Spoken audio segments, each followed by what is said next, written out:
Good morning friends. स्वागत है आपका आपके प्लेटफॉर्म आरडब्ल्यूएस सिविल सर्विसेज पर और मैं हूं तैयार आपके लिए एनसीईआरटी सार्वे 6 क्लास जो अभी मॉडर्न हिस्ट्री में है। मॉडर्न हिस्ट्री की आज आई थिंक तीसरी क्लास होगी, जबकि हम लोग फर्स्ट चैप्टर को आगे बढ़ा रहे हैं। एक दो दिन और भी लग सकता है क्योंकि एक बड़ा चैप्टर होता है। तो 18वीं सदी के भारत में पार्ट 2 है, पार्ट 3 भी इसका हो सकता है क्योंकि बहुत सारे राजवंशों के बारे में पढ़ना है। चूँकि इनिशियल स्टेज पर चल रहे हैं तो थोड़ा समझ करके चलेंगे, ध्यान रखेंगे। जैसे एक बच्चे ने मैसेज किया था कि मुझे इस शासक का नाम समझ में नहीं आया। तो शासक का नाम ही आपको याद रखना है, बहुत कुछ इसमें याद रखने की ज़रूरत नहीं, क्योंकि ऐसी क्रमबद्धता यहाँ पर हमें प्राप्त नहीं होती। वैसे है तो अगर फर्रुखसियर है, फर्रुखसियर भी किसी का बेटा रहा होगा, लेकिन एनसीईआरटी में थोड़ा यहाँ सीमित करके चला गया है, बहुत अधिक कहानियों में आपको उलझाया नहीं गया है। तो जनरली आप नाम को याद करते हुए चलेंगे, नाम को समझते हुए चलेंगे, और जब मैं एडवांस पर पढ़ा रहा हूँगा तो इसमें ऐड ऑन हो जाएगा, क्योंकि यहाँ पर वो सारी बातें करना मुश्किल है जो कि एडवांस में कर सकते हैं। तो एनसीईआरटी के दायरे को तोड़ेंगे, इसका मतलब है कि एनसीईआरटी बैच का स्वरूप खराब हो जाएगा, और फिर जिस वजह से एनसीईआरटी बैच प्रारंभ किया गया है वह मतलब उस रूप में नहीं रह जाएगा। ठीक है, तो चलिए सभी जुड़िए जल्दी से और गुड मॉर्निंग के साथ।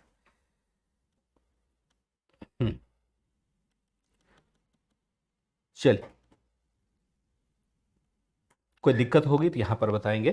चूँकि पहला मिनट रखते हैं चैट के लिए, और जनरली परेशानी तो नहीं होती है, बस आपको कुछ जो नए नाम होते हैं उसको याद करने की ज़रूरत होती है। इसके बाद हम लोग एडवांस पर भी इसे पढ़ेंगे। तो या एक बार अगर देखेंगे तो पढ़ा जा चुका है। जब आप आधार बैच को देखेंगे तो वहाँ ऑलरेडी मॉडर्न हिस्ट्री कराया गया है। तो वो फिर जैसे ही आपका ये समाप्त होता है फिर वहाँ से जा कर के थोड़ा एडवांस में देख सकते हैं।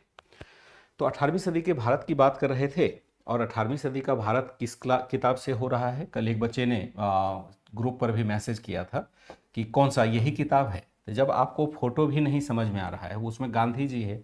अब बिपिन चंद्रा लिखने का मतलब सभी किताब, मतलब बिपिन चंद्रा ने जीवन में एक किताब तो नहीं लिखी होगी, बहुत सारी बुक लिखी हुई है। तो एनसीईआरटी ही हमें पढ़ना है ना। एक बच्चा कह रहा था कि एनसीईआरटी और स्पेक्ट्रम में क्या फ़र्क है।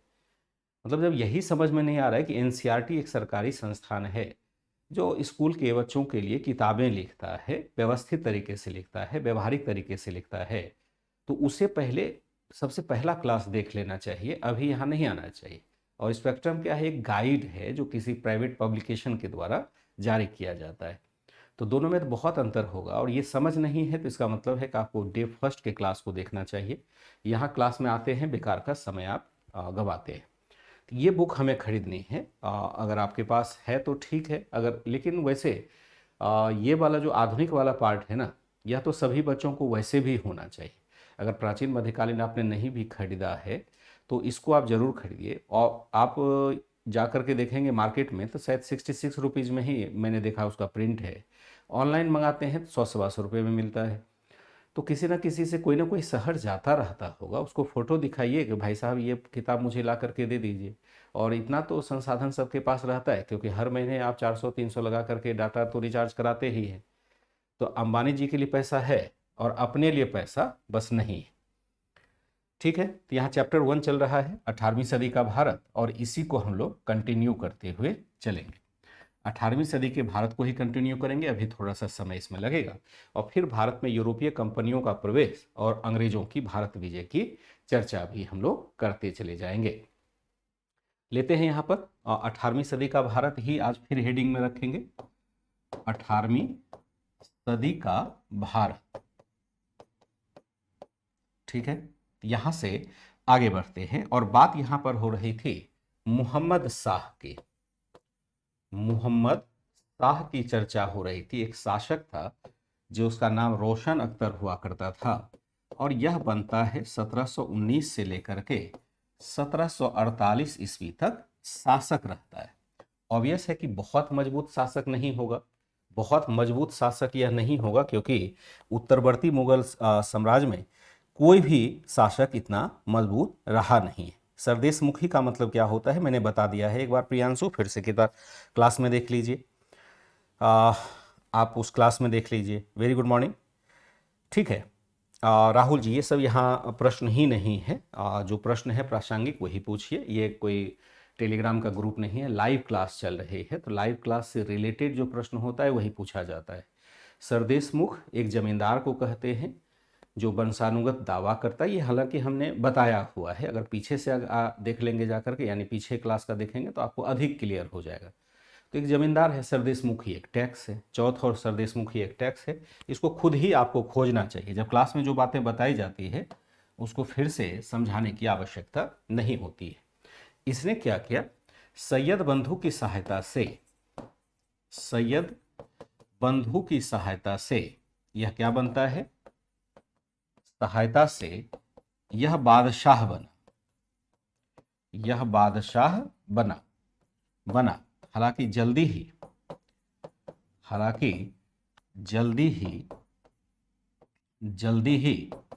क्या होता है कि दरबार के एक दूसरे अमीर गुट, या दरबार के एक दूसरे गुट दूसरे अधिकारियों की गुट कर दीजिएगा ताकि और क्लियरिटी हो सके। दूसरे अधिकारियों के गुट जिसका नेता मुर्शीद कुली खान, जिसका नेता निज़ाम उल मुल्क था, जिसका नेता निज़ाम उल मुल्क, ध्यान रखिएगा इसका नाम वैसे चिनकुलिच खान है। सैयद बंधु की सहायता से यह बादशाह बनता है, लेकिन जल्दी ही क्या होता है, यह एक दूसरे गुट के संपर्क में आ जाता है, क्योंकि बहुत सारी गुटबंदी होती रहती थी। सैयद बंधु की सहायता से यह बादशाह बना, हालांकि जल्दी ही दरबार के एक दूसरे अधिकारियों के गुट जिसका नेता निजाम उल मुल्क तथा अमीन खान था के सहयोग से क्या किया इसने, सहयोग से इसने सैयद बंधु की हत्या कर इससे छुटकारा पा लिया, इससे छुटकारा पा लिया। क्या होता है अब समझिए, ये क्या है, छल प्रपंच। छल प्रपंच का मतलब है कि जैसे हमने सैयद बंधु को देखा, यह मुगल शाहजादाओं को अपने हिसाब से यूज कर रहा है, और अगर कोई इसका कहना नहीं मानता है तो उसकी वह हत्या करवा देता है, जैसा कि फर्रुखसियर के साथ हुआ था।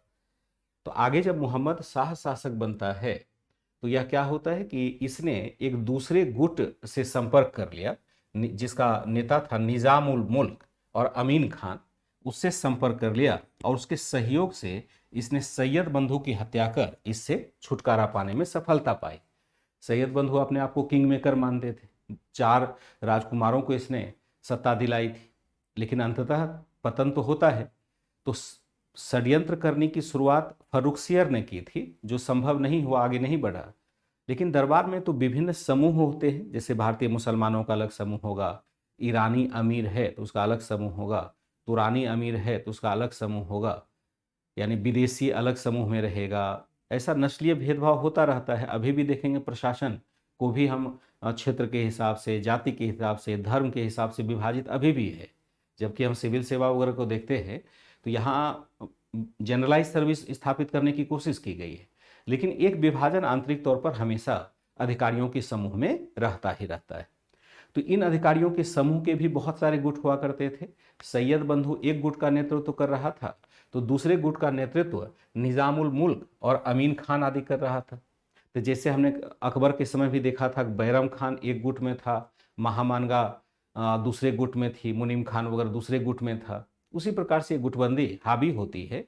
और सैयद बंधु जो इतने प्रभावी थे अभी तक कि राजा वो खुद ही बनाते थे, उसी पर ये गुट भारी पड़ता है। और एक षड्यंत्र, चूंकि राजा का भी साथ रहा, बादशाह का भी साथ रहा, एक षड्यंत्र के तहत दोनों भाइयों की हत्या कर दी जाती है। पहले हुसैन खान को समाप्त कर दिया जाता है, फिर अब्दुल्ला खान ने मुकाबला करने की कोशिश की तो उसको भी पराजित करके उसे भी मृत्यु के घाट उतार दिया गया और अब प्रभाव हो जाएगा जैसे फिर देखेंगे निजामुल मुल्क का।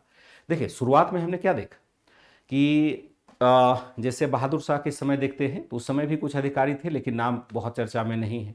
लेकिन जहांदार शाह के समय हमने देखा था कि एक प्रमुख नेता उभर करके आते हैं जिसने जहांदार शाह को शासक बनाया था, और फिर जुल्फ़िकार खान वह हुआ करता था। फिर जुल्फ़िकार खान और जहांदार शाह का पतन होता है तो फर्रुखसियर और सैयद बंधु आ जाते हैं। अब यहाँ पर मोहम्मद शाह आया है तो सैयद बंधु का पतन हुआ और निजामुल मुल्क जैसे नए नेता का उद्भव होता है, नए अधिकारी का उद्भव होता है। यहाँ हमने क्या था, जुल्फ़िकार खां के निजामुल मुल्क को या ऐसे लिख सकते हैं, सैयद बंधु के पराभव के पश्चात किसको बनाया गया, निजाम उल मुल्क को वजीर बनाया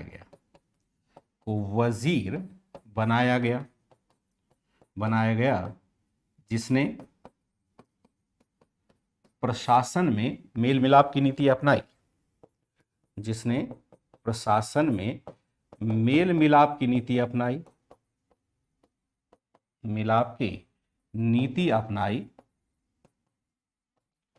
अपनाई तथा नए सुधारों को लागू करने की कोशिश की,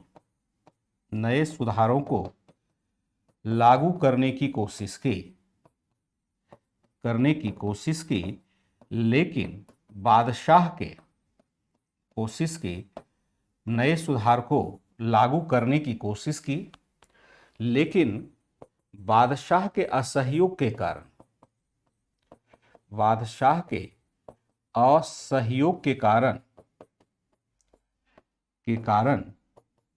सुधार करने में सफल नहीं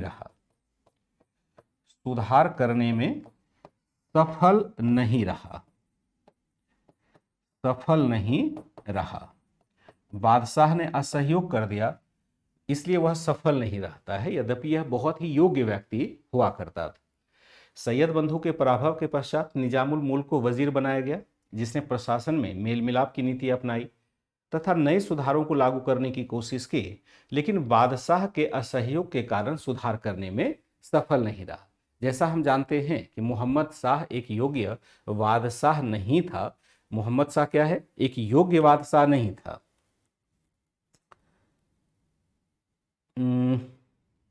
मोहम्मद शाह क्या है, एक योग्य बादशाह नहीं था, और बादशाह नहीं होने की वजह से वह विलासिता में डूबा रहता था। विलासिता का मतलब यहाँ पर होगा नाच गान को देखना, शराब के नशे में रहना, मतलब प्रशासन के कार्य को छोड़ करके हर प्रकार के कार्य को करना, शायरी करना, इस टाइप के कार्य में ये बिजी है।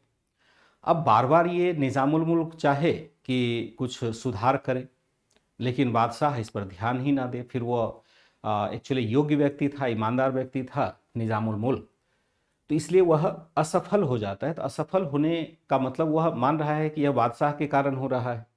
तो क्या लिखा, प्रशासन में मेल मिलाप की नीति अपनाई तथा नए सुधारों को लागू करने की कोशिश की, लेकिन बादशाह के असहयोग के कारण सुधार करने में वह क्या होता है, असफल रहता है।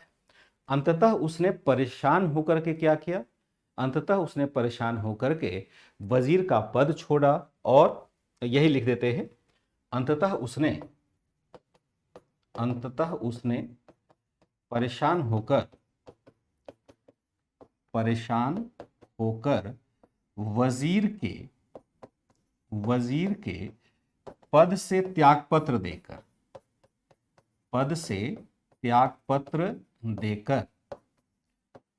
1724 में पृथक हैदराबाद राज्य की स्थापना कर दी। इसकी चर्चा आगे करेंगे। स्थापना कर ली। हैदराबाद का नाम आपने सुना है? हैदराबाद वर्तमान में किसकी राजधानी है? अगर आप लोगों के पास है, पराभव का पराजित, हाँ ठीक है। एक तरह से हम क्या देखते हैं कि यह होता है आपका अंततः उसने परेशान होकर वजीर के पद से त्यागपत्र दिया और 1724 में पृथक हैदराबाद राज्य की स्थापना कर ली। हैदराबाद शहर अभी भी बहुत फेमस है और आशा करता हूं कि सभी बच्चे जान रहे होंगे कि हैदराबाद किस प्रांत की राजधानी है, यानी किस राज्य की राजधानी है। कुछ आइडिया है या नहीं? उससे पता चल पाएगा। जरा आंसर दीजिए आप, हैदराबाद किस राज्य की राजधानी है। तो यहाँ पर उससे पता चल पाएगा कि हमारे जो बच्चे हैं वो कितने कारगर हैं पढ़ने में। ठीक है आकाश सिंह जी, आपको खोजना नहीं आता इसलिए नहीं आता है, पीडीएफ रोज अपलोड होता है। चलिए, रिंकू कुमार का तो सही है, पूजा तेलंगाना। ठीक है, कृष्णा प्रकाश जी हैं, दिवाकर जी हैं, ठीक है, प्रिया यादव। तो मैक्सिमम बच्चों का तो नहीं, लेकिन मयंक कदम का आंसर मैं देखता हूँ सही है। ठीक है, ठीक है। नमी दीक्षित, देखिए तनु त्यागी ने कहा आंध्र प्रदेश, तो इसका मतलब है कि उन्होंने अभी अपडेट खुद को नहीं किया है। आंध्र प्रदेश की राजधानी अब नहीं रही, यह हो जाएगी तेलंगाना की राजधानी। तेलंगाना नया राज्य है। तो पद से त्याग पत्र देकर 1724 में पृथक हैदराबाद राज्य की स्थापना कर ली। देखो हैदराबाद क्या है, अभी राज्य की राजधानी। मैं ये कहना मतलब याद दिलाने के साथ मैं यह कहने की कोशिश कर रहा था, या समझाने या आपके दिमाग में बिठाने की कोशिश कर रहा था कि हैदराबाद अभी वर्तमान में किसी राज्य की राजधानी, राज्य की राजधानी का मतलब है कि एक छोटा सा शहर है। छोटा मतलब छोटा हो या बड़ा हो, एक शहर मात्र है। लेकिन जब हम हैदराबाद राज्य की स्थापना करते हैं, इसकी बात करते हैं, तो हैदराबाद राज्य इतना छोटा नहीं था जितना हम देख रहे हैं। निजामुल मुल्क ने एक बड़े हैदराबाद राज्य की स्थापना की, और जब भारत स्वतंत्र हो रहा था तो हैदराबाद भी स्वतंत्रता की स्थिति प्राप्त करता है और एक बड़े भूभाग पर वह शासन करता है। अब देखिए ये पूरा का पूरा क्षेत्र आप देख रहे हैं ना, ये पूरा का पूरा जो ब्लैक एरिया आप दिख रहा है आपको मैप के ऊपर, यह आप समझेंगे कि शुरुआत के दौर में यह हैदराबाद का क्षेत्र है। प्रारंभिक दौर में इसके ऊपर आप मराठों वगैरह को देखेंगे, यह है आपका हैदराबाद का इतना बड़ा क्षेत्र है, जिसमें कि आपको आंध्र प्रदेश का पूरा भाग शामिल है, तेलंगाना है, बहुत हद तक कर्नाटक का क्षेत्र है, बहुत हद तक तमिलनाडु का क्षेत्र इसमें शामिल हो जाएगा जब निजामुल मुल्क के द्वारा राज्य की स्थापना की जाती है। तो इस इतना बड़ा राज्य है। अब देखिए निजाम का ये जो राज्य है इतना बड़ा है, जो ब्लैक एरिया दिख रहा है यह आपके निजाम का राज्य दिख रहा है, ये पूरा का पूरा एरिया है। बाद में आप देखेंगे कि यह थोड़ा सा डिवीजन हो गया, इसमें इसका डिवीजन थोड़ा सा ऊपर वाले भाग में हम अलग देखते हैं हो जाता है, जिसको हम कर्नाटका कहने लग जाते हैं। तो हैदराबाद राज्य की अगर हम बात करें तो एक बहुत बड़ा राज्य हो जाता है। फिर आप देखेंगे इसके तुरंत बाद पढ़ना है आपको, मैसूर राज्य। यहां आप देखेंगे यहां है आपका निजामुल मुल्क, निजाम का राज्य है, निजाम उल मुल्क हो जाएगा। और यहां आप देखेंगे ये मैसूर का राज्य है, इसको देखेंगे तो यहां पर टीपू सुल्तान आ जाएगा। टीपू सुल्तान, ये जो आप देख रहे हैं लगभग भगवा कलर का, ये आपका राज्य दिखाई देगा मराठों का। जो ऊपर का जो लगभग येलो कलर में है यह आपका मराठों का राज्य होगा।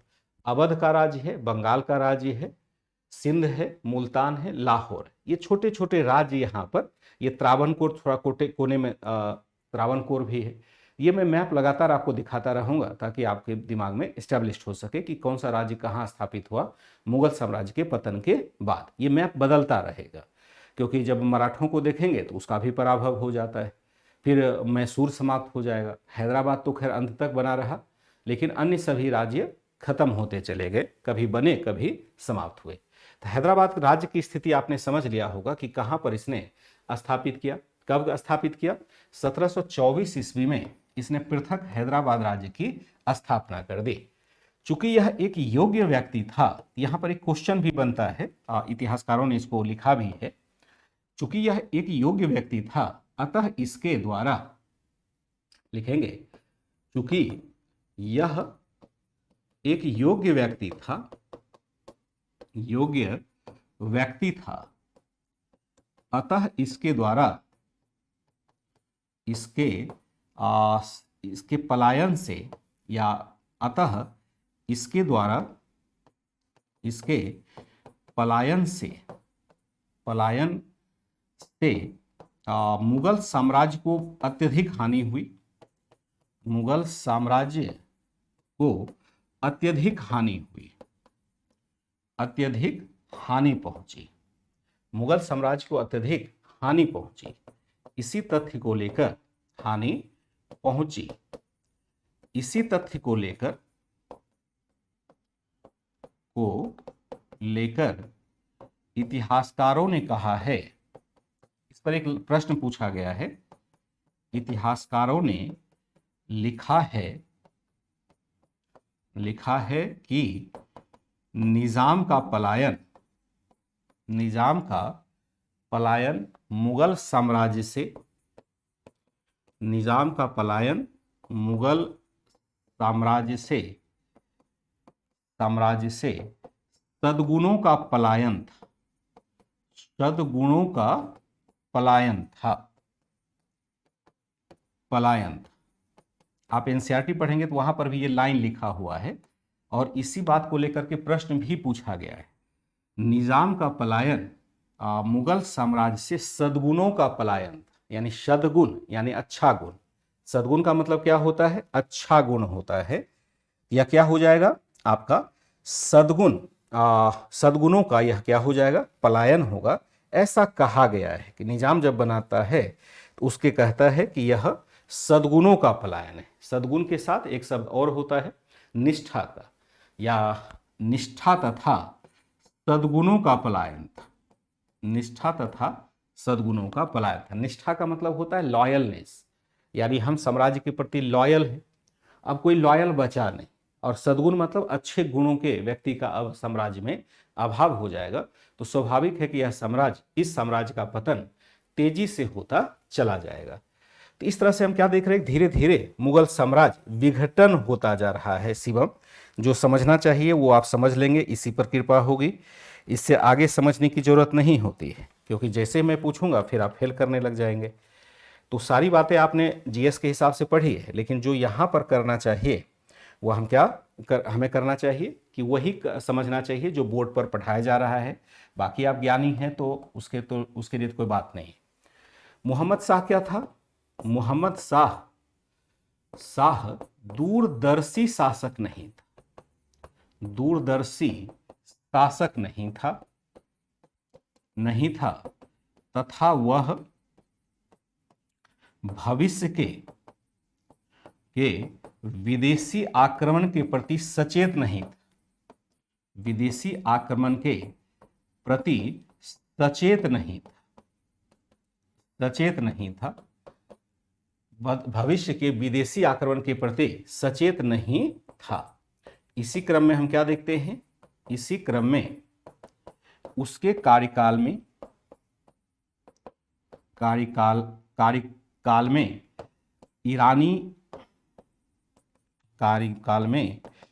ईरानी शासक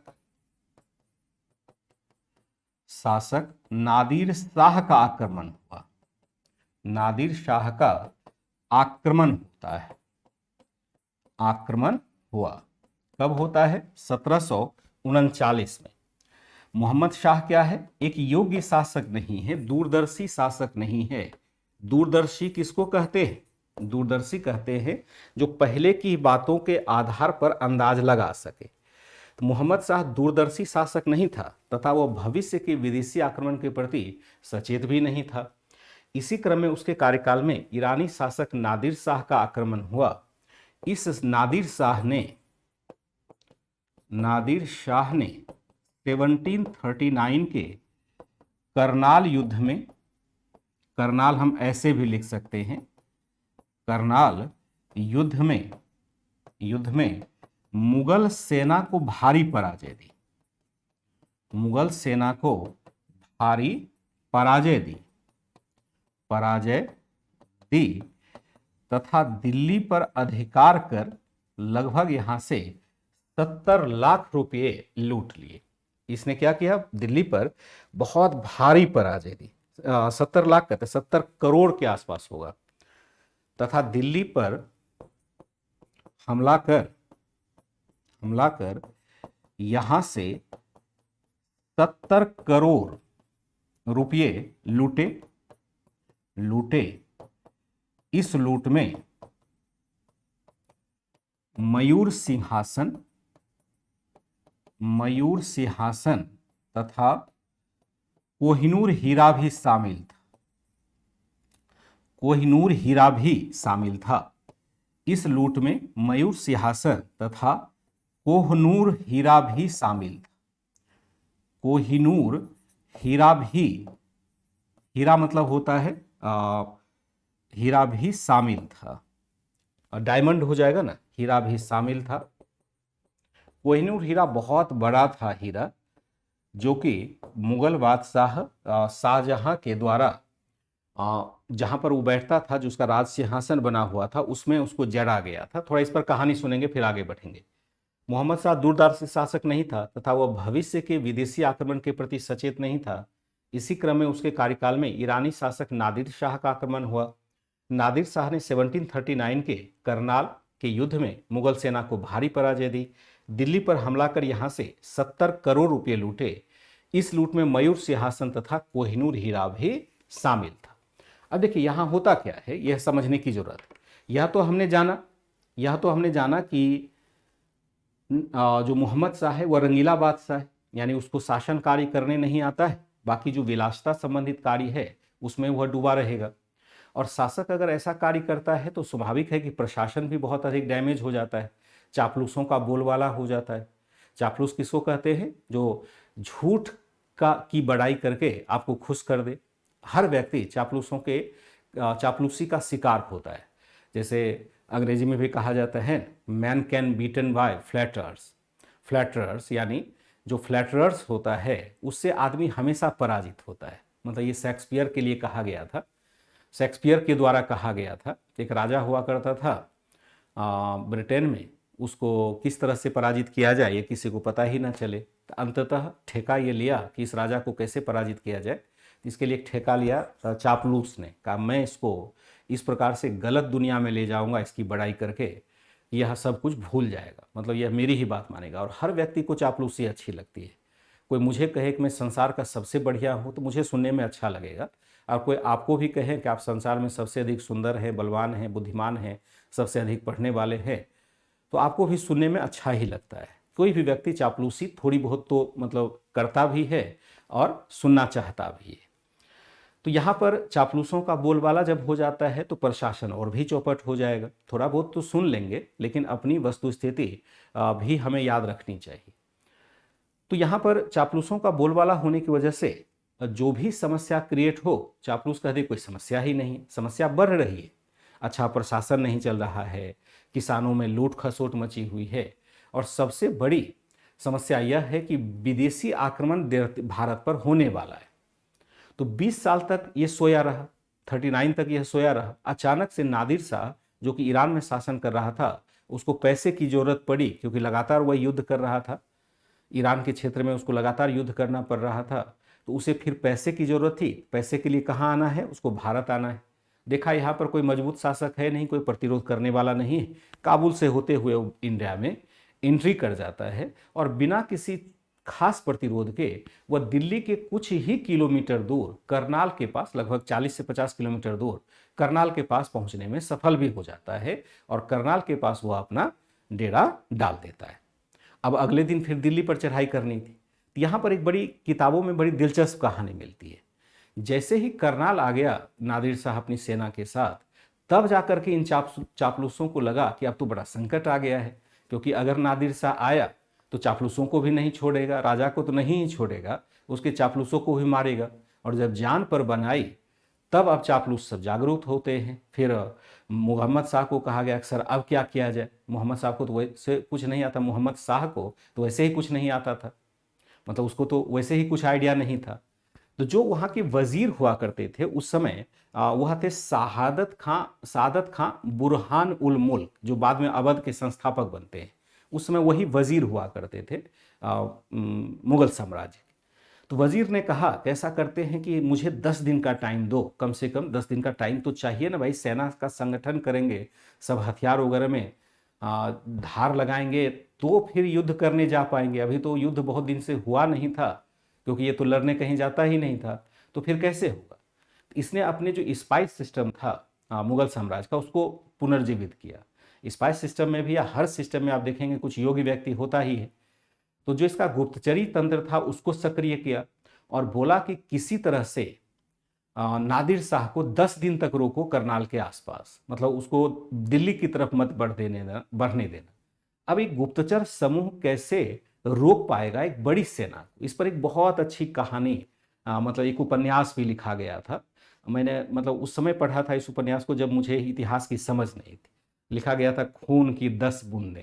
मुझे लगा बड़ा कुछ खून वून गिरा होगा। तो असल में इतना बढ़िया शानदार तरीके से नादिर शाह को रोकने का विवरण उसमें दिया गया था कि किस प्रकार से स्पाई तंत्र ने एक भ्रमजाल फैलाया नादिर सेना के आसपास, नादिर शाह की सेना के आसपास। भ्रमजाल का मतलब है कि कभी लगे कि कोई भूत आ गया है, कभी मतलब इस प्रकार की बहुत सारी एक्टिविटी ऐसी की जैसे लगे कि कोई पारा नॉर्मल एक्टिविटी हो रही है। भूत प्रेत की कहानी फैलाई गई आसपास, उसके सैनिकों को डराया गया, खून से सना हुआ कपड़ा गिरा दिया जाता था। मतलब एक दिलचस्प कहानी यहाँ पर है। तो कुल मिलाकर के इन सब चीज से निपटते निपटते नादिर शाह को सच में 10 दिन का समय लग गया। तो स्पाइस सिस्टम ने तो अपना पूरा काम किया, लेकिन यहाँ सेना तो थी ही नहीं। तो जो बची खुची सेना थी वह करनाल के मैदान में जाकर के पहुंचती है, युद्ध होता है और पराजय हो जाता है। तो नादिर शाह को पराजित करने से मतलब था। मोहम्मद शाह को पकड़ के लाया गया। कहा कि अब क्या करें भाई? बोला जो कहिए मैं करने के लिए तैयार हूं। तो नादिर शाह ने कहा कि भाई मुझे कुछ पैसा वैसा दे दो, पैसे की जरूरत है, मैं यहां से लौट जाऊंगा। करनाल से ही वह लौटने के लिए तैयार था मुगल सेना की पराजय के बाद। लेकिन दिक्कत क्या थी कि यहां दरबार में फिर गुटबंदी है। तो जो सादत खां है वह चाहता था कि मैं सभी मामलों में सर्वोच्च बन जाऊं, उसका मीर बख्शी से पटरी बैठता नहीं था। सादत खां ने कहा नादिर शाह को कान में जाकर के कि कहाँ आप इस चक्कर में पड़े हुए, यहाँ तो आपको कुछ करोड़ दे रहा है, 2-4-5 करोड़ रुपये देकर के आपको भेज देगा। अरे आप दिल्ली जाओ और देखो दिल्ली में कितना पैसा पड़ा हुआ है। एक जो बरबोलापन होता है ना किसी व्यक्ति में, कि बातचीत के क्रम में अपने आप को संभाल नहीं पाएगा और फिर वह वैसी बात कह देता है जो साम्राज्य के लिए बड़ा घातक रहा। सादत खां जो वही बुरहान उल मुल्क जो अवध के संस्थापक है, उसने नादिर शाह के कान में कहा कि चलो ना सर दिल्ली चलो, आप देखो दिल्ली में आपने जैसे निगोशिएशन हो रहा है। तो निगोशिएशन हो गया, नादिर शाह लौटने के लिए भी तैयार हो गया। तो अपनी सेखी बढ़ाने के चक्कर में कि सादत खां कहता है कि क्या आपने लिया तो क्या लिया, दिल्ली में तो बहुत है, हमारे पास कोई कमी तो है नहीं, दिल्ली तो अपने आप फिर समृद्ध है। तो नादिर शाह को लगा कि ये तो सच में बहुत कम मुझे मिला, ऐसी बातें अगर किया जाए तो फिर उसको लगा बहुत कम है। और फिर उसने वह समझौता तोड़ दिया और चला आया दिल्ली। दिल्ली भी आया तो कोई दिक्कत नहीं है, राजमहल में उसका स्वागत किया गया, कहिए राजमहल में रहिए, लाल किला उसमें राजमहल हुआ करता था। तो इसी बीच में चूंकि अफगानिस्तान से आया हुआ था, उसको उतना बढ़िया बाजार तो मिला नहीं होगा, क्योंकि मुगल साम्राज्य की राजधानी तो विश्व में उसमें श्रेष्ठ राजधानी हुआ करती थी। तो नादिर शाह के सैनिक भी उस समय एक तरह से जाहिल गंवार ही माना जाए दिल्ली की तुलना में। तो नादिर शाह के सैनिक घूमने चलते हैं, कहाँ पर भाई, चलो दिल्ली आए हैं थोड़ा घूम लेते हैं। कहाँ चलते हैं? तो लाल किला के ठीक सामने चांदनी चौक हुआ करता था, चांदनी बाजार हुआ करता था, जिसको मीना बाजार उस समय कहते थे। जब बाजार घूमने के लिए निकलते तो उसका स्थानीय लोगों से झड़प हो गया, मतलब झगड़ा हो गया, लड़ाई हो गई। तो फिर सभी सैनिकों को बुला लिया उसने और भी सैनिक आ गए। और जब यह कुछ सैनिक मारे भी जाते हैं इस विद्रोह में, जो स्थानीय दुकानदार से झगड़ा हुआ ना, उसमें दुकानदारों ने ही सैनिक को मार दिया। अब जब यह सूचना पहुंची नादिर शाह के पास तो वह अलग रूप में पहुंची। यह नहीं वहां उसको जो नादिर शाह को जाकर के बताया कि भाई आपके कुछ सैनिक मारे गए हैं, तो यह नहीं बताया कि ये लेन देन का झगड़ा था, एक सामान्य झगड़ा था, यह नहीं बताया। बल्कि वहां जाके बताया कि आपके सैनिकों को मार दिया है, यानी बाजार में विद्रोह हो गया है। तो नादिर शाह को गुस्सा हो गया, अरे मुझे यहां बुला करके मेरे सैनिकों को मार रहा है। और नादिर शाह ने कहा कि पूरे दिल्ली का विनाश कर दो, कत्लेआम कर दो। और फिर सैनिकों ने खुल के उस बाजार में आसपास के जितने भी लोग थे, हजारों लोगों को मृत्युदंड दिया।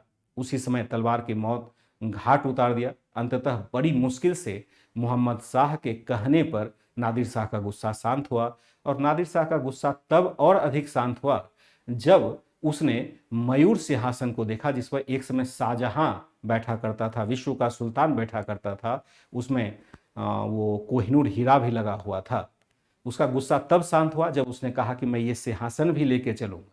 आपने एक सीरीज देखा होगा, पंचायत सीरीज, उसमें कुर्सी का झगड़ा हुआ करता। एक दामाद जी जाते, कुर्सी पर बैठते, और फिर वो चक्के वाला कुर्सी था, कहा कि नहीं नहीं कुर्सी मुझे बहुत पसंद आ गया, कुर्सी लेके वो चला जाता है। तो वही है नादिर शाह। उसको तो इतना बढ़िया माहौल कभी मिला नहीं था, तो उसने शाहजहां का सिंहासन ही लेकर के यहाँ से छीन चला गया। लेकिन सिंहासन जाने से भी ज़्यादा दुख था कि कोहिनूर हीरा जो बहुत ही बड़ा हीरा हुआ करता था, बहुत ही कीमती हीरा हुआ करता था, वह अभी भारत से चला गया। इस तरह से दिल्ली जो एक तरह से साम्राज्य हुआ करता था, मुगल साम्राज्य हुआ करता था, उस पर इस विदेशी आक्रमण ने बहुत ही घातक असर डाला, और उसके बाद दिल्ली कभी उबर नहीं पाया इस घातक प्रहार से। यही मैंने लिखा था। नादिर शाह ने 1739 के करनाल के युद्ध में मुगल सेना को भारी पराजय दी और दिल्ली पर हमला कर यहां से 70 करोड़ रुपए लूटे। इस लूट में मयूर सिंहासन और कोहिनूर हीरा भी शामिल था।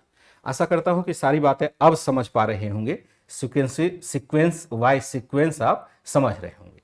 यह रुपया इतना अधिक था, हाँ, यह रुपया इतना अधिक था, 70 करोड़ लूट लिया ना। मैं जो खजाना, देखो खजाना तो जीरो है, खजाना क्या है, जीरो है, लेकिन जनता का खजाना तो है नहीं। जनता का खजाना जीरो नहीं है ना, जनता के पास तो पैसे है ना, दुकानदारों के पास पैसे है ना।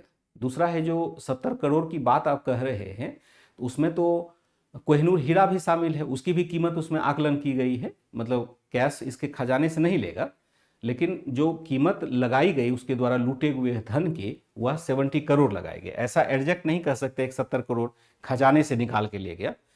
यहाँ दिल्ली की भारी लूट की गई। यह इतना अधिक था, यह धन इतना अधिक था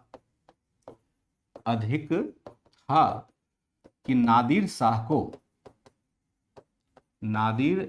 को अगले 3 वर्षों तक अपनी जनता पर कोई टैक्स नहीं लगाना पड़ा। अपनी जनता पर कोई टैक्स नहीं लगाना पड़ा, टैक्स नहीं लगाना, अपनी जनता पर कोई टैक्स नहीं लगाना पड़ा। इतना अधिक यह धन था उस समय की तुलना में। अभी कोहिनूर हीरा कहाँ है, तो इसकी भी कहानी बड़ी दिलचस्प है। अभी तो यहां पर है। पन्ने लाल मणि क्या है, एक पत्थर होते हैं, कीमती पत्थर होता है। पन्ना, लाल मणि, ये सब एक पत्थर है।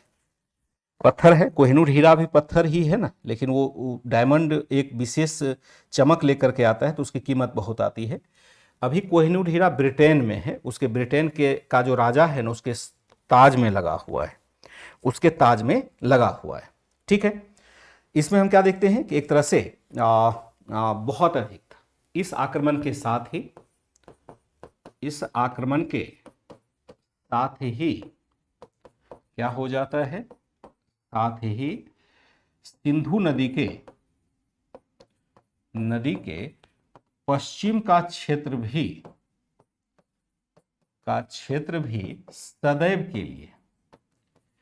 सदैव के लिए भारत के हाथों से निकल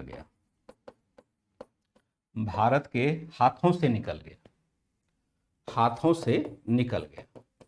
अब देखिए, कोहिनूर हीरा बहुत फेमस रहा है, निकल गया। कोहिनूर हीरा बहुत फेमस रहा है, उसकी बड़ी लंबी कहानी रही है। मतलब 2-3 ऐसे हीरे हैं जिसकी लंबी कहानी, जैसे भारत में देखेंगे तो कोहिनूर हीरा, जैसे हम हर चीज की चर्चा कोहिनूर से कर देते हैं। ये लड़का कौन सा है, ये कोहिनूर जैसा लड़का है।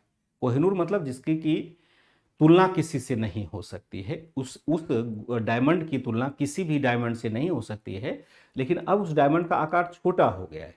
जो ब्रिटेन का ताज है, यानी ब्रिटेन के राजा का ताज अगर आप डालेंगे इंटरनेट पर भी, तो उस ताज के फ्रंट पर वो हीरा, वही कोहिनूर हीरा जरा हुआ है अभी भी। और भारत लगातार डिमांड कर रहा है कि मेरा हीरा मुझे वापस करो भैया, मेरा जो डायमंड है मुझे वापस करो, आपने लूटा है मेरे यहाँ से। तो अंग्रेजों ने कैसे लूट लिया, यह भी बड़ी दिलचस्प कहानी। अगर हीरे की कहानी को सुने, कोहिनूर हीरे की, यह मिला था सबसे पहले गोलकुंडा के खान में। गोलकुंडा यानी वारंगल उस समय हुआ करता था। तो वारंगल में राज्य में यह डायमंड सबसे पहले मिला था। और जब मलिक कफूर ने वारंगल पर हमला किया था, अलाउद्दीन खिलजी का नाम आपको याद होगा, अलाउद्दीन खिलजी के समय जब वारंगल पर हमला हुआ तो मलिक कफूर ने वह डायमंड छीन लिया इससे, जो वारंगल के शासक थे, और ला करके अलाउद्दीन खिलजी को दे दिया। तो अलाउद्दीन खिलजी के काल से लेकर के संपूर्ण काल तक यह सल्तनत काल में दबा रहा, कोई इसका बहुत यूज हुआ नहीं, लेकिन ये राज खजाने में जमा रहा। लेकिन लास्ट टाइम में हम क्या देखते हैं कि जब यह डायमंड जो आप देखेंगे, यह चला जाता है आपका ग्वालियर के शासक के पास। एक दिल्ली के सल्तनत के एक शासक ने ग्वालियर के शासक को गिफ्ट के तौर पर उसको दे दिया। तो यह ग्वालियर के किले में बहुत दिन तक यह डायमंड कोहिनूर हीरा रहा। जब भारत पर मुगलों ने आक्रमण किया, मुगल शासक ने जब भारत पर आक्रमण किया, तो मुगल शासक ने पहले आगरा और दिल्ली पर हमला किया, और आगरा से आगे बढ़ते हुए हुमायूं ने ग्वालियर पर भी हमला किया। तो ग्वालियर में फिर वह हीरा मिल गया, वह डायमंड मिल गया हुमायूं देख करके बड़ा खुश हुआ, और लेकर के फिर वह डायमंड चला जाता है बाबर के पास कि पिताजी ये लीजिए आपके लिए एक गिफ्ट मैं लाया हूं।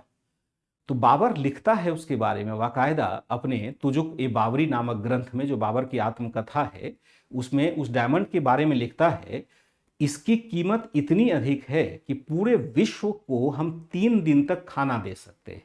यानी पूरे विश्व की जनसंख्या को हम 3 दिनों तक खाना दे सकते हैं। बाबर ने बाकायदा उसका एक भव्य वर्णन किया है, और देख करके वो खुश हो गया। लेकिन वह डायमंड उसने फिर हुमायूं को वापस कर दिया कि लो तुम ही लो, तुम्हारे को मैंने गिफ्ट दिया।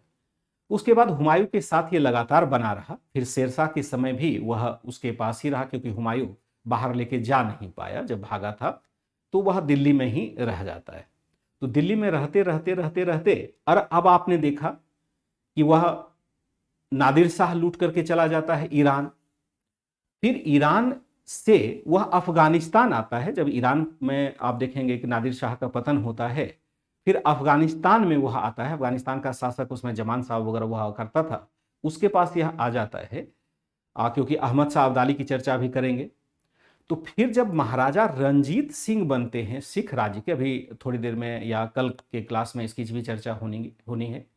जब महाराजा रंजीत सिंह शासक बने और अफगानिस्तान पर उन्होंने हमला किया, तो वह डायमंड अफगानिस्तान के शासक ने महाराजा रंजीत सिंह को गिफ्ट के तौर पर दे दिया।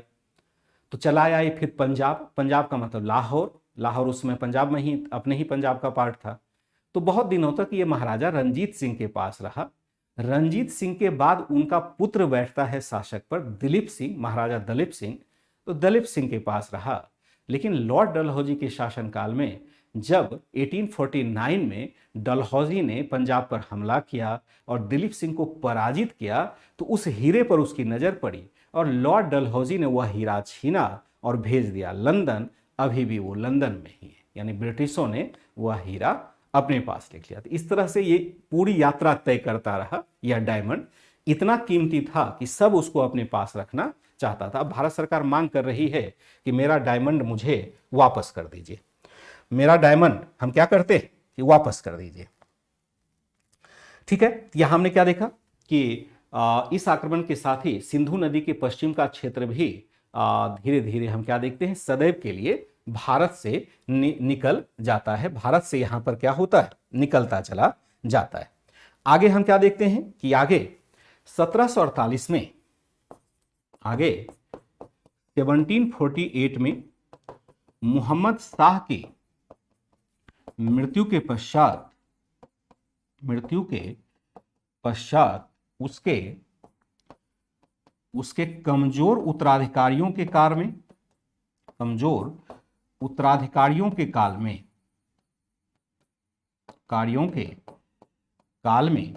साम्राज्य का विखंडन होता रहा। काल में भी साम्राज्य का विखंडन होता रहा। इसके कई तत्व रहे, होता रहा। इसके कई कारण रहे। पहला जो कारण होगा कि निजाम की देखा देखी, निजाम उल मुल्क की देखा देखी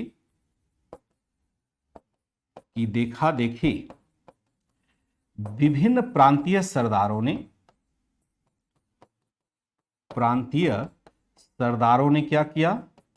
सरदारों ने भी स्वतंत्र राज्य की स्थापना कर ली,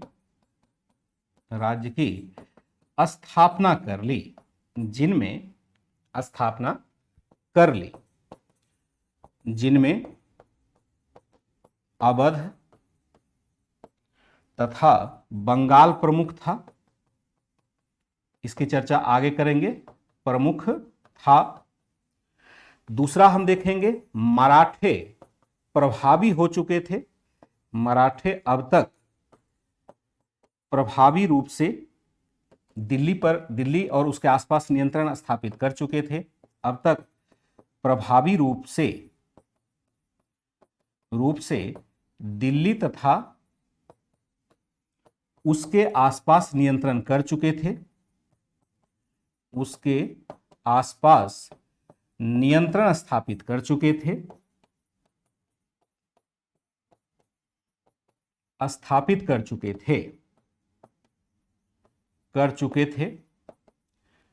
क्या देखा हमने? लगातार फिर साम्राज्य का विघटन होता रहा। आगे 1748 में मोहम्मद शाह की जब मृत्यु होती है तो उसके कमजोर उत्तराधिकारियों के काल में भी साम्राज्य का विखंडन होता रहा। इसके कई कारण हो जाते हैं, कई कारण होंगे, कोई एक कारण से साम्राज्य का विखंडन नहीं होता है। इसके कई कारण होते हैं। जैसे विखंडन होता रहा, इसके कई कारण थे। निजामुल मुल्क की देखा देखी विभिन्न प्रांतीय सरदारों ने भी स्वतंत्र राज्य की स्थापना कर ली। अवध का राज्य स्थापित हो गया, बंगाल का अलग से राज्य स्थापित हो गया। मराठों ने क्या किया? अब तक प्रभावी रूप से दिल्ली तथा उसके आसपास नियंत्रण स्थापित कर लिया था, या वे मराठे अब तक प्रभावी रूप से दिल्ली तथा उसके आसपास प्रभावी नियंत्रण स्थापित कर चुके थे। ब्रिटिश शक्ति भी बढ़ती जा रही थी।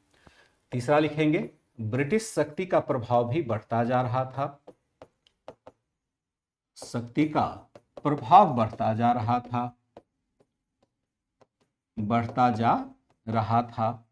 फिर हम देखते हैं, ये सब थोड़ा आउट ऑफ एनसीईआरटी जा रहे हैं। और चौथा यहां पर हो जाएगा कि हाँ, अफगानिस्तान के शासक अहमद शाह अब्दाली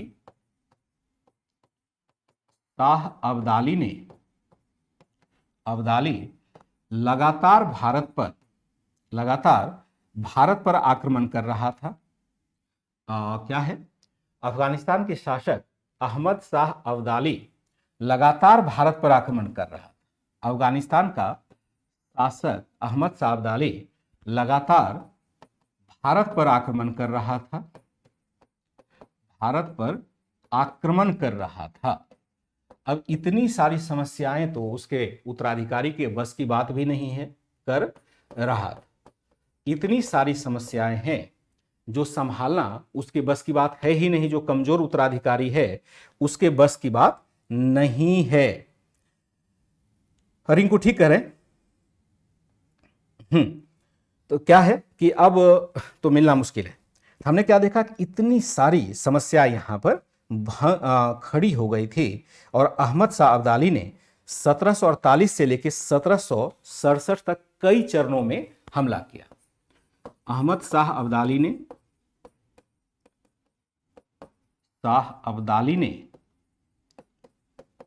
1748 से 1767 तक कई चरणों में भारत पर हमला किया।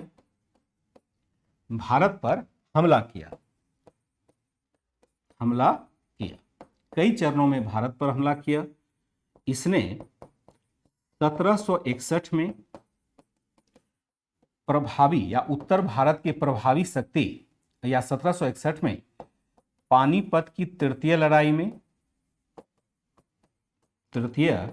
लड़ाई में मजबूत सेना वाले मराठों को भी पराजित कर दिया। पराजित कर दिया था, को भी पराजित कर दिया था। एक फैक्ट्स आया, कर दिया था। अब देखिए यहां पर मैं स्पष्ट रूप से नहीं कहूंगा कि कैसा क्वेश्चन बनेगा, लेकिन क्वेश्चन एक यहां बन सकता है। इसने 1761 में पानीपत की तृतीय लड़ाई में मजबूत सेना वाले मराठों को भी पराजित कर दिया था। तो यानी पानीपत की तीन लड़ाई होती है। पहली लड़ाई हम देखते हैं इब्राहिम लोदी पराजित होता है, दूसरी लड़ाई में हेमू पराजित होता है, और तीसरी लड़ाई में मराठे पराजित होते हैं एक विदेशी शक्ति अहमद शाह अब्दाली से। इस तरह से इस काल में लगातार विदेशी हमले हो रहे हैं, और चूंकि शासक बहुत योग्य नहीं है तो दिल्ली की रक्षा करने वाला अब कोई नहीं है। जो भी चाहे वो दिल्ली को आए लूट के चला जाए, भारत को आए लूट के चला जाए। हमने क्या देखा कि इस तरह से लगातार एक साम्राज्य का विघटन होता चला गया। सम्राट का विघटन यहाँ ऐसा होता चला गया कि फिर धीरे धीरे यह मुगल साम्राज्य इतिहास की वस्तु बन गए। 1759 में शाह आलम सेकेंड नामक शासक बना, शासक आया, परंतु यह योग्य तो था, आया, यह अपेक्षाकृत योग्य था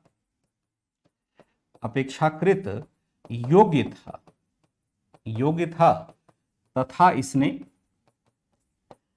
पुराने राज्यों को प्राप्त करने की कोशिश भी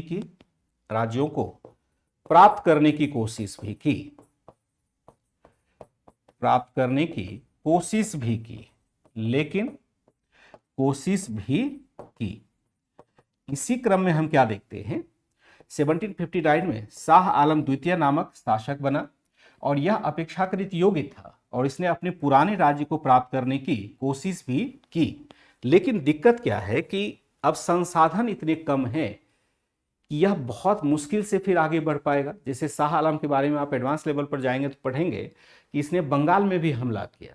हुआ क्या कि जैसे आप देखेंगे कि अवध जो उत्तर प्रदेश में है, तो दिल्ली और अवध के बीच में एक संबंध बन गया था। मतलब अवध वैसे स्वतंत्र राज्य है, दिल्ली से अलग है। 1739 में ही या उससे पहले ही यह राज्य स्वतंत्र हो चुका था, लेकिन एक संबंध यह बना रहा कि स्वतंत्रता के बाद भी जो, जैसे आप देखेंगे निजामुल मुल्क को तो स्वतंत्र हो चुका है, लेकिन दिल्ली से संबंध उसने नहीं तोड़ा था। यानी दिल्ली के साथ वो संबंध उसके बने थे और जब जरूरत पड़ती थी तो वह सैन्य सहायता भी दे देता था दिल्ली को। दिल्ली के शासक अब इस स्थिति में है ही नहीं कि किसी की स्वतंत्रता को रोक सके। तो इसी क्रम में हम अवध को देखते हैं कि अवध भी स्वतंत्र हो गया था, लेकिन अवध का जो नवाब हुआ करता था वही मुगल साम्राज्य का वजीर भी हुआ करता था। एक पद ऐसा है कि हम देखते हैं नवाब वहां पर है वह, और लेकिन स्वतंत्र भी है, लेकिन वह वजीर के पद पर भी है। ऐसा बहुत कम हुआ है, लेकिन अवध के साथ ऐसा हुआ है, अवध के शासकों के साथ। इसलिए अवध के शासकों को हम नवाब वजीर भी कहते हैं। अवध के शासकों ने ही लखनऊ में विशिष्ट लखनवी संस्कृति का विकास किया। जिस लखनवी संस्कृति को अभी हम लोग पढ़ते हैं, समझते हैं, देखते हैं, एक स्पेशल कल्चर को ही डेवलप किया जो बहुत ही नशेफ हुआ करता था। मतलब बहुत ही एक उच्च दर्जे का हुआ करता था, बोलने में, खान पान में, सबका लखनवी एक अलग ही अंदाज, आपको राजशाही अंदाज दिखाई देगा। अब तो खैर मान लो कि बहुत सारी बातें अब चेंज हो जाती है, लेकिन उस समय माना जाता था कि लखनऊ का अंदाज या लखनऊ के रहने वाले का अंदाज थोड़ा सा अलग है। अभी भी बोलचाल में थोड़ा रईसी नजर आती है। जो पुराने लखनवी नवाब हैं वो रईस हो। कपड़े उसके देखेंगे तो जो चिकन कपड़ा होता है, चिकन का मतलब वो खाने वाला नहीं, चिकन एक कपड़ा भी है जो सूती वस्त्र से बनता है, बहुत ही मुलायम सा वस्त्र बनता है। चिकन की कारीगरी आपको लखनऊ में विशेष तौर पर दिखाई देगी। मैं अवध के साथ उसकी चर्चा करूंगा। 1759 में शाह आलम सेकेंड नामक शासक आया। यह अपेक्षाकृत योग्य था तथा इसने पुराने राज्यों को प्राप्त करने की कोशिश भी की। इसी क्रम में इसने अवध का सहयोग भी लिया। इसी क्रम में इसने अवध का या अवध के शासक के सहयोग से सहयोग से, अवध के शासक के सहयोग से बंगाल विजय का भी अभियान चलाया, बंगाल विजय का भी अभियान चलाया, लेकिन असफल रहा। अभियान चलाया लेकिन असफल रहा। लेकिन क्या रहता है? लेकिन असफल रहा, असफल रहा। ठीक है, इसी क्रम में इसने अवध के शासक से सहयोग, अवध शासक के सहयोग, अवध के शासक के सहयोग से बंगाल विजय का भी अभियान चलाया लेकिन असफल रहा। आगे हम क्या देखते हैं? आगे इसने ब्रिटिशों के खिलाफ, ब्रिटिशों के खिलाफ अवध के शासक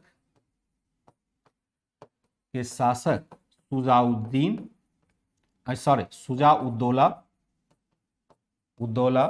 तथा बंगाल के निर्वासित नवाब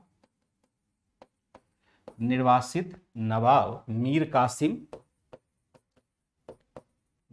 कासिम के साथ मिलकर अंग्रेजों के खिलाफ एक लड़ाई भी लड़ी। बंगाल के निर्वासित नवाब मीर कासिम के साथ मिलकर ब्रिटिशों के खिलाफ एक लड़ाई भी लड़ी,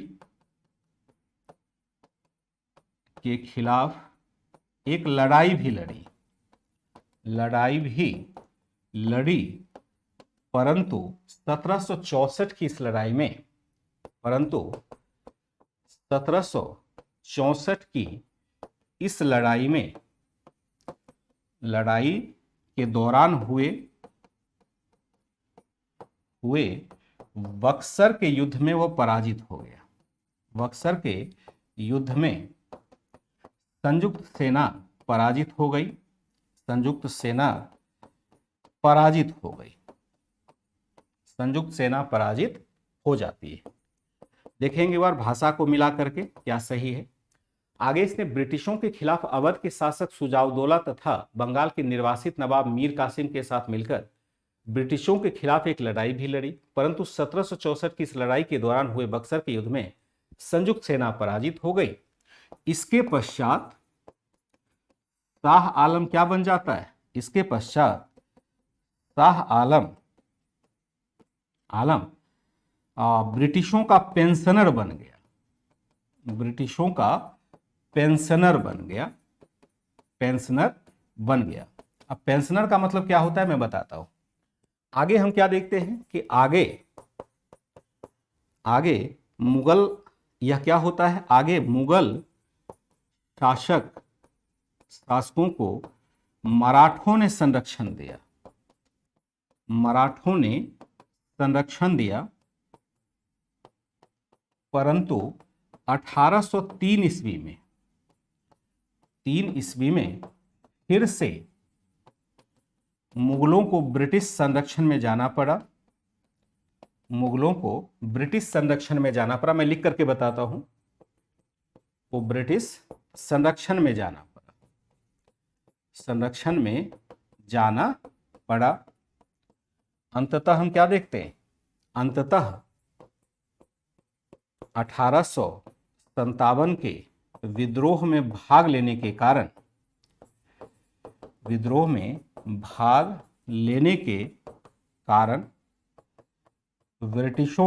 मुगल ब्रिटिशों ने अंतिम मुगल शासक बहादुर शाह जफर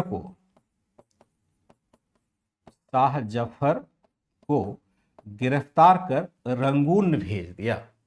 को क्या कर लिया? गिरफ्तार कर रंगून भेज दिया। रंगून कहाँ है? म्यांमार में। रंगून भेज दिया। रंगून कहाँ है? म्यांमार में है, आपको पता होगा, इसलिए उसको लिखने की जरूरत नहीं है।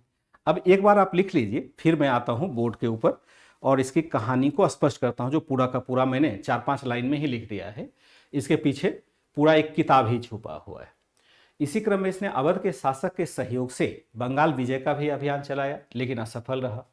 आगे इसने ब्रिटिशों के खिलाफ अवध के शासक सुजाउद्दौला और बंगाल के निर्वासित नवाब मीर कासिम के साथ मिलकर ब्रिटिशों के खिलाफ एक लड़ाई भी लड़ी, परंतु 1764 की इस लड़ाई के दौरान वे बक्सर के युद्ध में संयुक्त सेना पराजित हो गई। इसके पश्चात शाह आलम ब्रिटिशों का पेंशनर बन गया। आगे मुगल शासकों को मराठों ने संरक्षण दिया, परंतु मुगल शासकों को मराठों ने संरक्षण दिया, कब दिया? तो यह होगा 1772 में।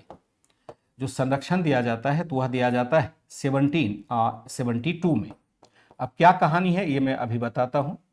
और 1803 ईस्वी में फिर से यह मुगलों को ब्रिटिश संरक्षण में जाना पड़ा। अंततः 1857 के विद्रोह में भाग लेने के कारण ब्रिटिशों ने अंतिम मुगल शासक बहादुर शाह जफर को गिरफ्तार कर रंगून भेज दिया। ये पूरी कहानी है। मुगल साम्राज्य का पतन धीरे धीरे हो रहा है, मुगल साम्राज्य का पतन धीरे धीरे हो रहा है और यहाँ पर कई शक्तियां प्रभावी हो रही है, जैसे ब्रिटिश भी आगे बढ़ रही है, मराठे भी प्रभावी हो रहे हैं। लेकिन 1761 में जब मराठों की पराजय हो जाती है पानीपत की तृतीय लड़ाई में, तो फिर मराठे भी थोड़े ठिठक गए क्योंकि उसकी शक्ति अब कमजोर हो गई। लेकिन इसके बावजूद भी मराठे इतने कमजोर नहीं हुए। तो इसी बीच में हम क्या देखते हैं कि 1761 में जब मराठे पराजित होते हैं तो फिर से मराठे रिवाइव करते हैं। तो अंग्रेज जो तब तक शाह आलम द्वितीय अभी अवध में चला गया है, दिल्ली छोड़ करके अवध चला गया था, और अवध में एक शासक है सुजाउद्दौला, जिसके साथ मिलकर के इसने सोचा कि जो भी छोटे मोटे प्रांत हैं उस पर कब्जा करें। कब्जा करने का उद्देश्य अब यहाँ एकमात्र है कि वहाँ से संसाधन प्राप्त किया जाए, धन प्राप्त किया जाए, और जब तक धन प्राप्त नहीं होगा सेना का संगठन हम नहीं कर पाएंगे। ये ईमानदारी से प्रयास कर रहा था। इसी क्रम में ये बंगाल पर भी हमला करता है, लेकिन दिक्कत क्या है, पराजित हो गया क्योंकि ब्रिटिश अब प्रभावी हो चुके थे। तो उसने सोचा कि भाई अकेले के बस की बात नहीं है बंगाल पर हमला करना या ब्रिटिशों को हराना। उसने अवध के नवाब को कहा कि भैया तुम भी साथ दो। और इसी बीच में उसको एक अपॉर्चुनिटी तब मिल गई कि मीर कासिम का नाम अभी आप सुनेंगे थोड़ी देर बाद। मीर कासिम भाग रहा था ब्रिटिशों से विद्रोह करके, तो उसने भी मुगल शासक का सहयोग करने का निश्चय किया कि तीनों मिल करके अब ब्रिटिशों को बंगाल से बाहर भगा देंगे। तो तय हुआ कि युद्ध करेंगे, और युद्ध करने के लिए वह सेना आगे बढ़ती है। बक्सर जो बिहार और उत्तर प्रदेश के बॉर्डर पर है, बक्सर गंगा नदी वहाँ प्रवाहित होती है। तो बक्सर के मैदान में यह सेना संयुक्त सेना पराजित हो जाती है। उस समय हेक्टर मुनरो हुआ करता था ब्रिटिश सेना का सेनानायक। उसने इस संयुक्त सेना को, बड़ी सेना थी, उसको पराजित कर दिया। अब क्या करे भैया? तो मीर कासिम तो भाग गया वहां से। मीर कासिम के पास तो कोई राज्य था नहीं, वो निर्वासित शासक था बंगाल का। वो भाग करके दिल्ली चला आया और दिल्ली में ही जाकर के 1770 के आसपास मर भी गया। लेकिन सुजाउद्दौला तो भाग नहीं सकता है क्योंकि अवध उसका पीछे राज्य है। वो अपने राज्य में चला गया। अवध तो हारा नहीं था, मतलब अवध की सेना हारी थी, लेकिन अवध राज्य तो नहीं गंवाया गया था। तो यहां पर ब्रिटिशों ने दोनों से फिर अलग अलग समझौता किया, जिसको हम लोग आगे इलाहाबाद की संधि के रूप में पढ़ेंगे, 1765 में होता है। तो अब यह तय किया गया, मुगल शासक को कहा गया कि आप क्यों परेशान हो रहे हो पैसे के लिए? आप जो इस उम्र में इधर उधर भटकते हो, आपको शोभा देता है और आप हारते भी हो। आप अब नहीं कर पाओगे, मैं आपको गारंटी देता हूं। आप ऐसा करो कि मैं आपको कुछ पैसा देता हूं, धन देता हूं, आप चैन से बंसी बजाइए, खाइए, मगर जहां रहना है रहिए। अगर आपको यहीं रहना है, उत्तर प्रदेश में ही रहना है, तो मैं आपको इलाहाबाद दिलवा देता हूं। तो सुजाउद्दौला को कहा कि भैया तुम अपना इलाहाबाद इसको दे दो, ये बादशाह जी यहीं रहेंगे। तो बादशाह को भी लगा, व्यवहारिक ही है कि भाई कोई काम धाम तो अब है नहीं और जीत भी नहीं पाएंगे, इतना कुछ किया तो भी लगातार पराजय मिल रही है, क्यों ना यहाँ पर अब पेंशनर होकर के रख ले। 26 लाख का पेंशन दिया गया सालाना, और भी अपने व्यक्तिगत खर्च के लिए, नौकर चाकर के लिए अलग से खर्च दिया गया, ठीक ठाक पैसा दे दिया गया। बादशाह खुश हो गए, बोले चलो कोई बात नहीं, अब यहीं रहते हैं। तो बादशाह तब से, यानी आप देखें कि 1765 की बात हो रही है, तब से ये बादशाह अंग्रेजों के संरक्षण में है। अंग्रेज उनको सालाना पैसा देते थे। और बादशाह से फायदा क्या हुआ कि बादशाह ने कहा कि चलो बंगाल में सारा जो भूराजस्व वसूली का अधिकार है आपको दे दूंगा, आपको दे दिया जाएगा। बादशाह ने फरमान लिख दिया, और बादशाह ने लिख दिया तो भाई मुहर हो गया। बादशाह का काम इतना ही है कि अगर अंग्रेज बादशाह को क्यों पैसा दे रहे थे, इसलिए बादशाह के बात की कीमत थी, क्योंकि पूरे भारत में बादशाह को ही सबसे बड़ा शासक माना जाता था, भले उसका प्रभाव हो ना हो, लेकिन बादशाह ने अगर लिख दिया तो लिख दिया। तो अंग्रेज बीच बीच में उससे कुछ रियायत प्राप्त करते रहते थे और उस पर एक चिट्ठी लिखवा लेते थे, चलो इसको ये छूट दे दो, इसको ये छूट दे दो। अंग्रेजों को ये फायदा था। दूसरा, अब भारत का सर्वोच्च बादशाह उसकी शरण में है, तो जैसा चाहेगा वो वैसा कर सकता है। दूसरा, फिर आप देखेंगे कि सुजाउद्दौला बचा, जो अवध का नवाब था, उसको भी तो फ्री नहीं छोड़ सकते हैं, तो उसके साथ भी एक पृथक समझौता कर लिया। लेकिन जो मराठे 1761 में पराजित हो गए थे, फिर वो थोड़ा सा रिवाइव कर गए, यानी फिर से वो मजबूत हो गए। और उसने क्या किया कि वहां पर हमला करके और बादशाह को कहा कि आप इसके शरण में रहते, विदेशियों के शरण में आप रहेंगे, चलो मैं आपको ले चलता हूं दिल्ली में, आप इलाहाबाद में क्यों पड़े हो, आपका घर दिल्ली है तो आप इलाहाबाद में क्यों रहता है, मैं आपकी रक्षा करूंगा, मैं मजबूत हूं। तो बादशाह को भी फिर से जोश आ गया कि हाँ भाई, रहना तो मुझे दिल्ली में चाहिए, क्योंकि मेरा घर तो दिल्ली में है। इसलिए मराठों के संरक्षण में बादशाह फिर दिल्ली आ जाते हैं। तो अंग्रेज मराठों से लड़ने की स्थिति में इसमें थे नहीं, तो कहा चलो कोई बात नहीं, ले जाओ भाई। अब मराठों के संरक्षण में तो रहा, मराठों में भी बहुत सारे सरदार आ गए, जैसे सिंधिया है, भोंसले है, होलकर है, गायकवाड़ है। यहां संरक्षण सिंधिया के द्वारा दिल्ली में दिया जा रहा था। लेकिन 1803 में जाते जाते सिंधिया महाराज खुद ही हार गए, पराजित हो गए ब्रिटिशों से। अब फिर से बादशाह अंग्रेजों के शरण में, और तब से लेकर के फिर बहुत तवज्जो नहीं दी गई, तब से दिल्ली में ही बादशाह रहे। बहुत सारे शासक हुए, अकबर द्वितीय है, आप देखेंगे 1803 के बाद अकबर द्वितीय शासक बनता है। वही अकबर द्वितीय है जिसने राजा राम मोहन राय को राजा की उपाधि दी थी। बहुत सारे राजा बीच में आए और अंततः देखते हैं बहादुर शाह द्वितीय नामक शासक बना, जिसको हम जनरली बहादुर शाह जफर के नाम से जानते हैं। तो 1857 के विद्रोह के समय दिल्ली में वही रह रहा था, शासन नहीं कर रहा था। शासन क्या करेगा, शासन तो दिल्ली पर तो अधिकार है ब्रिटिशों का, तो शासन क्या होगा।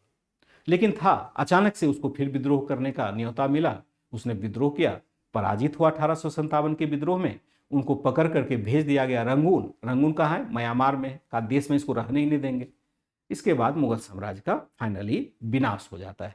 यही बातें हमने यहाँ पर लिखी है कि इसी क्रम में इसने अवध के शासक के सहयोग से बंगाल विजय का भी अभियान चलाया, लेकिन असफल रहा। आगे इसने ब्रिटिशों के खिलाफ अवध के शासक सुजाउद्दौला तथा बंगाल के निर्वासित नवाब मीर कासिम के साथ मिलकर ब्रिटिशों के खिलाफ एक लड़ाई भी लड़ी, परंतु 1764 की इस लड़ाई के दौरान हुए बक्सर के युद्ध में संयुक्त सेना पराजित हो गई। इसके पश्चात शाह आलम ब्रिटिशों का पेंशनर बन जाता है। आगे मुगल शासकों को मराठों के ने संरक्षण दिया 1772 में, परंतु 1803 में फिर से मुगलों को ब्रिटिशों के संरक्षण में जाना पड़ा। अंततः 1857 के विद्रोह में भाग लेने के कारण ब्रिटिशों ने अंतिम मुगल शासक बहादुर शाह जफर को गिरफ्तार कर रंगून भेज दिया। इस तरह से जो उत्तरवर्ती मुगल शासक हम लोग पढ़ रहे थे वह चैप्टर खत्म हो जाता है, जिसको नहीं कहते हैं कि सत्यनारायण भगवान की कथा समाप्त हो जाती है, तो वह मुगल शासक की कहानी समाप्त हो जाती है। यानी इस एक भाग को हम देखते हैं कि यह समाप्त हो जाता है, फिर हम दूसरे राज्य की भी चर्चा करेंगे। ऐसा नहीं है कि यह संपूर्णता में समाप्त हो गया। तो आशा करता हूं कि एक बार मैं आपके चैट को देखूंगा कि आप सारी बातें इस कहानी के माध्यम से समझ पा रहे हैं और जो फैक्ट्स है उसको याद करते चलेंगे। ठीक है, वंदना। हाँ ठीक,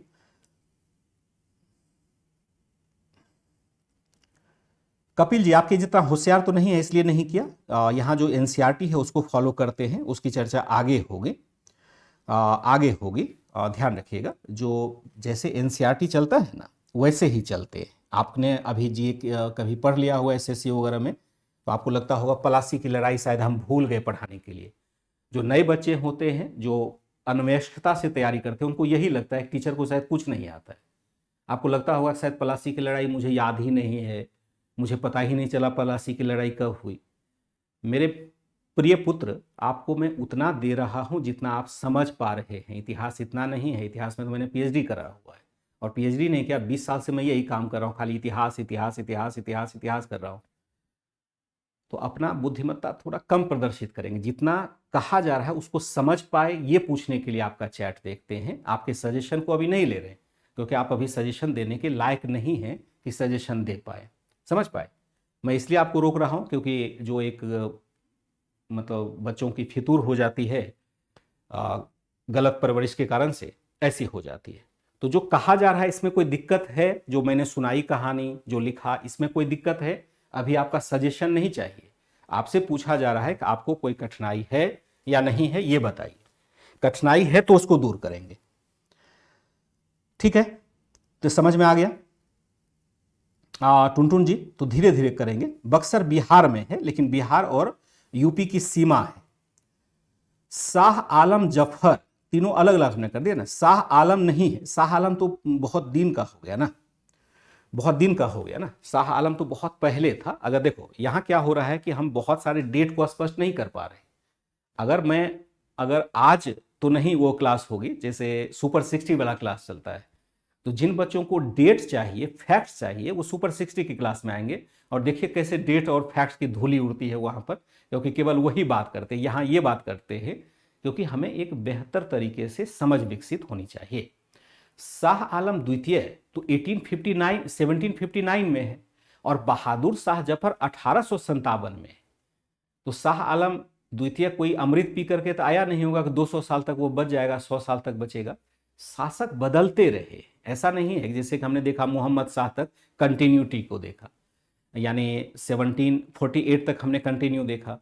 लेकिन मोहम्मद शाह के बाद देखेंगे कि ऐसा नहीं है कि अचानक से शाह आलम द्वितीय बन जाता है। बीच में 3 शासक और है, अहमद शाह भी है, शाह आलम द्वितीय भी है। फिर आप देखेंगे 1803 में अकबर भी बन जाता है, अकबर द्वितीय नामक एक शासक आ जाता है। फिर आप देखेंगे कि बहादुर शाह जफर से पहले भी एक और शासक बन जाता है। ये क्रम हम यहां नहीं पकड़ रहे, ये उद्देश्य ही नहीं है कि आपको कोई हम फैक्ट्स दे रहे हैं। यहां तो कॉन्सेप्ट समझाने की एनसीईआरटी में कोशिश हो रही है। फैक्ट्स तो अपने आप पीछे पीछे दौड़ता आ जाएगा, केवल आप इसको समझ लेंगे तो। और अगर उस मानसिकता से बाहर नहीं निकले, वनडे की एग्जाम, देखो मैं वनडे एग्जाम की चर्चा इसलिए बार बार इस प्लेटफॉर्म पर करता हूं क्योंकि आपका जो RWA प्लेटफॉर्म है वह वनडे एग्जाम के लिए जाना जाता है। और यहाँ जो बच्चे जुड़ते हैं वो प्रारंभिक तैयारी वनडे एग्जाम की करती है। उनको बताया जाता है कि आप ये फैक्ट्स रट लो, ये फैक्ट्स रट लो, ये रट लो, ये रट लो, आपका काम हो जाएगा। लेकिन मैं प्रयास कर रहा हूं कि आपको समझ के साथ सिविल सेवा में ले जाना है, क्योंकि मेरा उद्देश्य तो वही है, सिविल सेवा। क्योंकि मैं वनडे एग्जाम की तैयारी के लिए आपको ये मैटर नहीं दे रहा।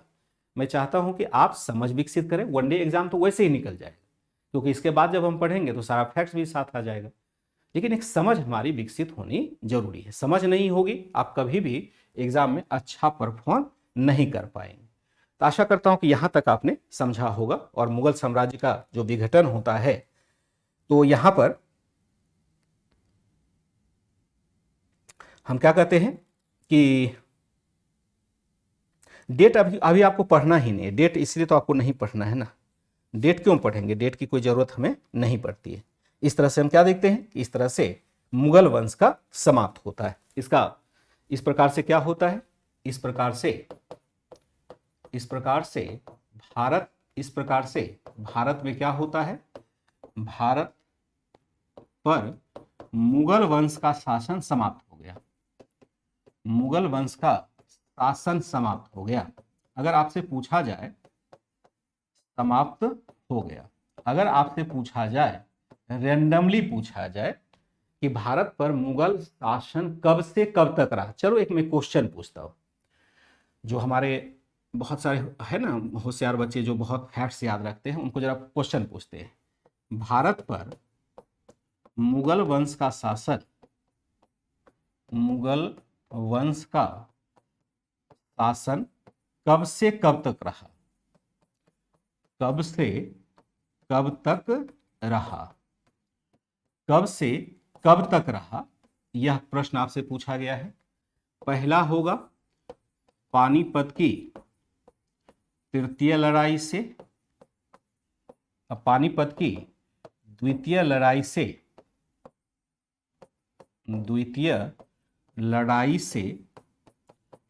तृतीय लड़ाई तक, पानीपत की द्वितीय लड़ाई से तृतीय लड़ाई तक। बी होगा पानीपत की प्रथम लड़ाई से तृतीय लड़ाई तक। तीसरा हो जाएगा आपका कि पानीपत की तृतीय लड़ाई से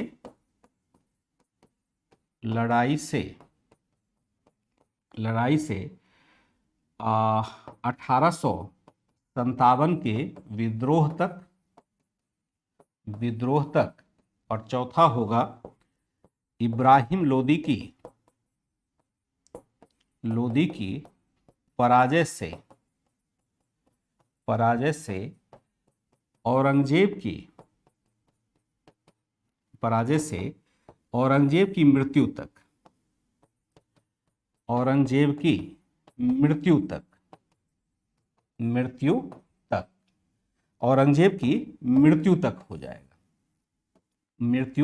तक हो जाएगा।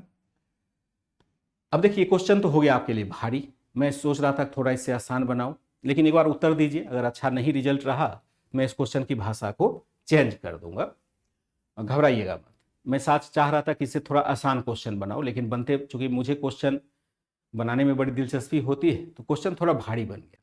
भारत पर मुगल वंश का शासन कब से कब तक रहा है? पानीपत की द्वितीय लड़ाई से तृतीय लड़ाई तक, पानीपत की प्रथम लड़ाई से तृतीय लड़ाई तक, पानीपत की तृतीय लड़ाई से 1857 के विद्रोह तक, इब्राहिम लोदी की पराजय से औरंगजेब की मृत्यु तक। कहां से कहां तक रहा, इसको मैं पोल के माध्यम से पूछूंगा, ध्यान रखिएगा। इसका ऑप्शन आप अच्छे से पढ़ लीजिए।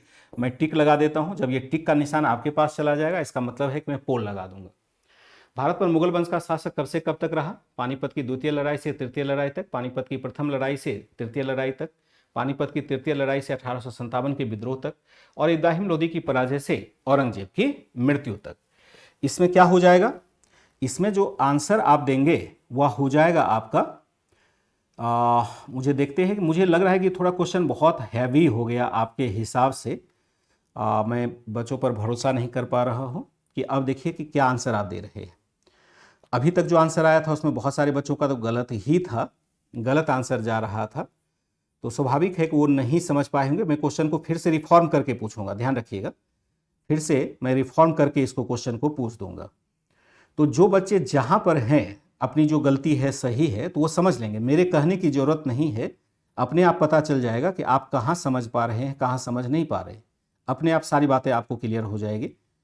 चलिए, बहुत बढ़िया प्रियांशु, दीपिका, निर्भय, आपका छवि, बहुत बढ़िया, टुनटुन आपका तो गलत हो गया, सलोनी, ठीक है, अजीत जी, शिखा यादव, ठीक है बच्चे, ठीक ठाक स्कोर है, बहुत बुरा नहीं है, वंदना, नीतू, शिखा। चलिए, समय हो रहा है, 15 सेकंड बचा हुआ है, तो मैं इसको, ठीक है, शिवांगी, बहुत बढ़िया। तो यहाँ पर आंसर जो हो रहा है आपका, पूजा और प्रियंका, खुशबू का आंसर गलत हो गया, आंसर शिवम का, सॉरी, खुशबू का सही है, शिवम का गलत हो गया। आंसर 39% के आसपास हमारा आ रहा है, लेकिन यह भी स्कोर हमारे लिए सेटिस्फैक्टरी है। यहां पर जो आंसर है वो सी होगा, पानीपत की तृतीय लड़ाई से 1857 के विद्रोह तक। यह आपने देख लिया, लगभग 39% बच्चों ने सही उत्तर दिया।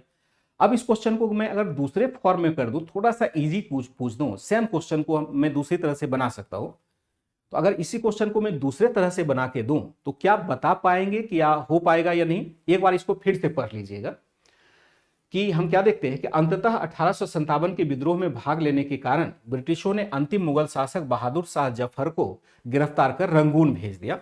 इसके साथ मुगल वंश का क्या हो जाता है? इसके साथ इस प्रकार भारत पर मुगल वंश का शासन समाप्त हो गया।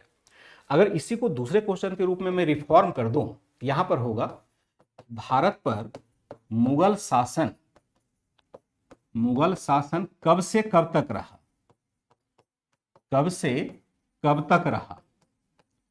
अब वह क्वेश्चन थोड़ा टिपिकल है, चाहेंगे तो मैं आपके सुपर 60 क्लास में उसको पूछ दूंगा, आप देखिएगा वहां पर भी बच्चे फंसेंगे। ये हो जाएगा आपका 1526 से 1707 ईस्वी तक।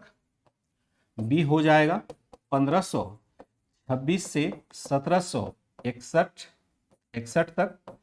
सी हो जाएगा आपका 1556 से 1787 तक। और डी हो जाएगा 1526 से 1857 तक। 1857 तक यहां पर आंसर देना है। भारत पर मुगल शासन कब से कब तक रहा? 1526 से 1707 तक, 1526 से 1761 तक, 1556 से 1787 तक और 1526 से 1857 तक। क्वेश्चन लगभग वैसा ही है जैसा कि बताया है। और आपको अब बताना है, अब आपको बताना है कि इसमें क्या आपने पूछा। सॉरी, यहां हो जाएगा आपका, मैंने ही गलत लिखा था, पानीपत की प्रथम लड़ाई हो जाएगा, प्रथम लड़ाई से, तृतीय नहीं, कि प्रथम लड़ाई से। तो जरा इसका आंसर आप दे दीजिए कि भारत पर मुगल शासन कब से कब तक रहा।